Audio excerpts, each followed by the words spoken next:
దరఖాస్తులు కోరడానికి ప్రభుత్వం దరఖాస్తులు అన్ని కూడా మరి ప్రభుత్వం తరఫున ప్రింట్ చేసి ప్రభుత్వం మీ దగ్గరికి వచ్చి మరి దరఖాస్తులు ఫిల్అప్ చేసి ఇవ్వమని చెప్పడం జరుగుతూ ఉంది.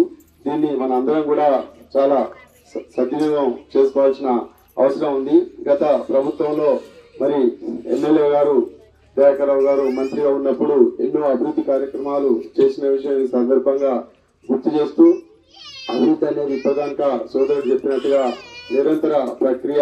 ఒకసారి ఒకరు సర్పంచ్ ఎంపీటీసో ఒకసారి గెలిస్తే రెండోసారి గెలవడం కష్టం. అట్లాంటిది 6 సర్వ పర్యాయాలు ఎంతో ప్రతిష్టలు ఉండడం వల్లనే గెలవడం జరిగింది. మరి వారి అభివృద్ధిని కూడా మనం పూర్తి చేసుకుంటూ దయచేసి కాంట్రవర్స్ నేను మాట్లాడదలుచుకోలేదు. మీరు కూడా కాంట్రవర్స్ పోతండి.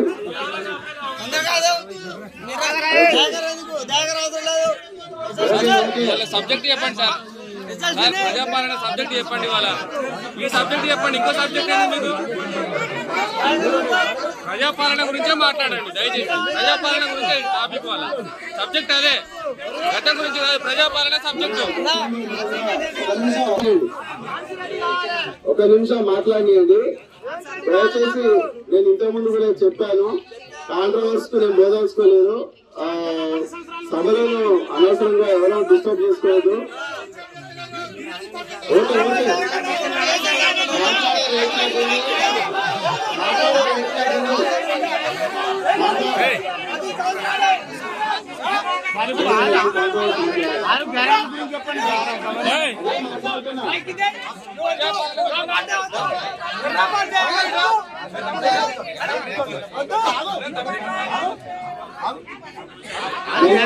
దయచేసి విజయవంతంగా ఎస్టీ నాయకులందరూ కూడా పేరు పేరున రిక్వెస్ట్ చేస్తున్నా.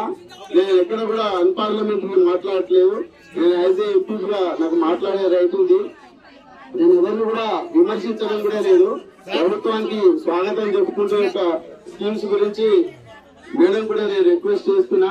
ఇందులో రేషన్ కార్డు సంబంధించి చెప్పారు. మరి దారిద్ర్య దిగువన ఉన్న వాళ్ళు ఎస్టీ తండాసు ఒకట ఎక్కువ మంది ఉంటారు.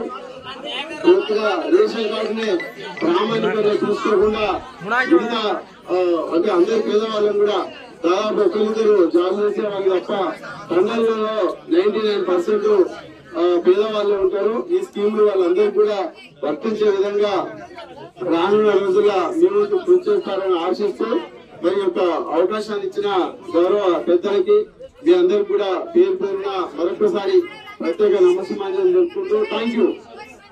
కాలువ విషయం అనేది మీ దగ్గర 5 సార్లు వచ్చాం సార్. మేమే కాలువ విషయం మీ దగ్గర వచ్చాం సార్. కాలువ విషయం మీ దగ్గర వచ్చాం మేము.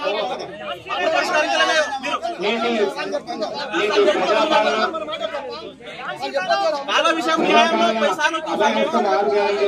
సార్ దగ్గరికి మీ దగ్గరికి వెళ్ళాం పని కట్టుకొని వచ్చింది. ఈ కార్యక్రమాన్ని ప్రారంభించాల్సిందిగా